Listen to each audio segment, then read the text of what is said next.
Varicose veins కి సరైన చికిత్స కోసం సంప్రదించండి ఎవిస్ హాస్పిటల్.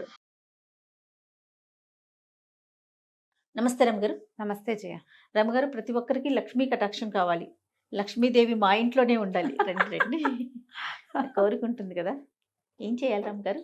కొన్ని పద్ధతులు మార్చుకోవాలి జయ. కొంతమంది పుట్టుకతోటే లక్ష్మీ కటాక్షంతో పుడతారు. బోళ్ళని డబ్బు ఉంటుంది, అమ్మా నాన్నలకి డబ్బు జాగ్రత్త ఉంటుంది, పొతపరి లక్షణాలు ఉంటాయి, సంపదని పెంచే అవకాశాలు లభిస్తాయి. మళ్ళీ అక్కడి నుంచి అత్తారింట్లోకి వెళ్ళినప్పుడు వీళ్ళే చదువులై వ్యాపారాల్లోనో ఉద్యోగాల్లోనో ప్రవేశించినప్పుడు డబ్బు వచ్చే లక్షణమే ఉంటుంది, ఆటోమేటిక్గా ఉంటుంది. మిడిల్ క్లాస్ కుటుంబాల్లో ఇది ఏదో చిన్న సంపాదనలు, చిన్న జీవితాలు, పిల్లలు ఏదో చదువుకొని పైకి వస్తారు. ఒక్కొక్కడికి బాగా వస్తుంది. ఒకేలాగా చదువుకుని ఒకే కాలేజీలో ఉండి ఒకే చోట ఉద్యోగాలు వచ్చిన వాడు కూడా ఒక్కొక్కడికి లక్షల కోట్లలోకి వెళ్ళిపోతాడు.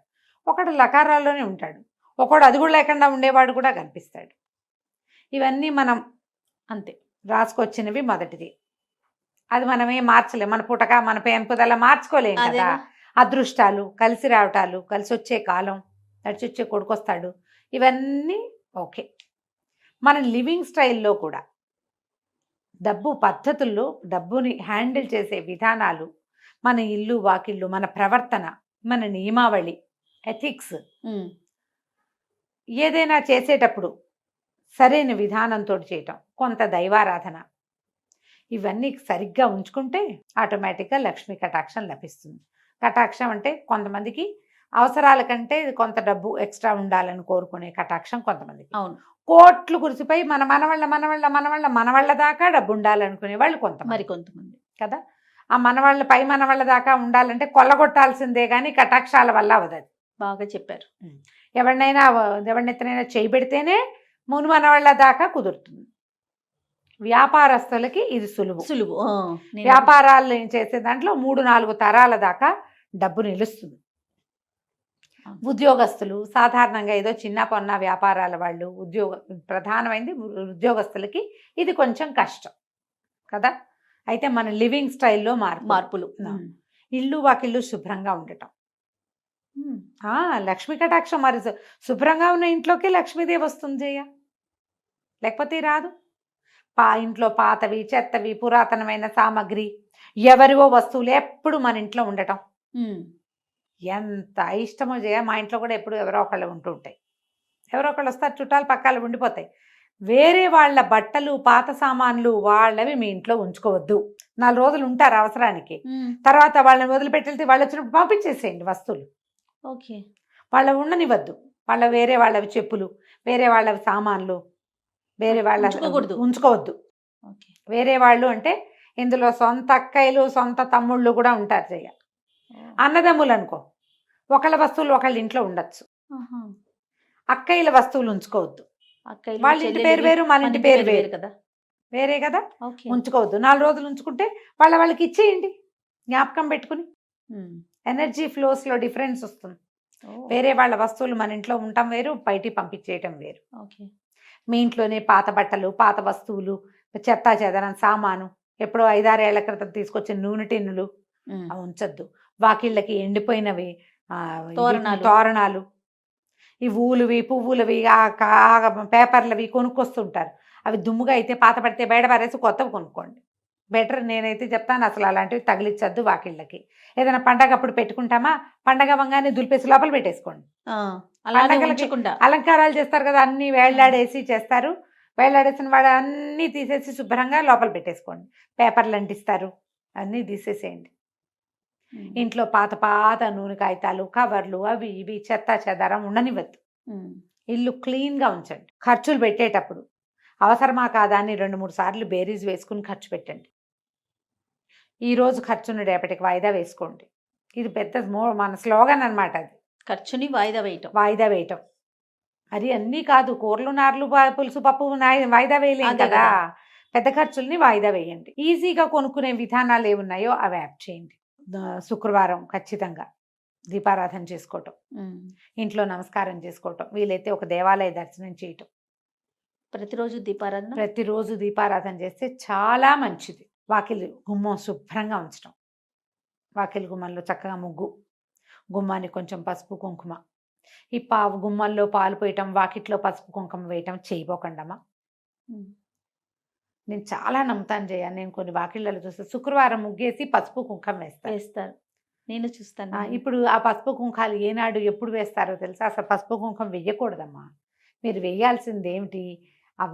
సంక్రాంతి రోజుల్లో గొబ్బిళ్ళు పెడతామా, అప్పుడు బంతి పువ్వులు చల్లుతారు. పువ్వులు 2 పువ్వులు, బంతి పువ్వు. అంతేగాని మీరు చామంతులు అవన్నీ నేల మీద పరవటాలు, పసుపులు కుంకాలు వేయటాలు, గుమ్మాల్లో పాలు పోయటాలు. పాలు పోస్తే గుమ్మానికి అటు ఇటు కాసిన పాలు పోయటం. లక్ష్మీదేవి పాల సముద్రాల నుంచి పుట్టింది కదా, ఈ పాలు పోస్తే వస్తుంది. పాలు పంచామృతాలు. మీరు చిన్న లాజిక్ ఆలోచించండి. ఎక్కడో చదివి ఉంటారు, ఏ గురువు గారో చెప్పుంటారు, అది పోసాకే మనకేదో వచ్చిందని మీరు నమ్ముతారేమో. కానీ ఒక్కసారి కొంచెం చిన్న లాజిక్ ఆలోచించండి. పసుపు కుంకుమ పువ్వులు పరమ పవిత్రమైన వస్తువులు. కుంకుమ చిటికడు చేయి జారి పడితే ఎంత పీకుతుంది మనసు.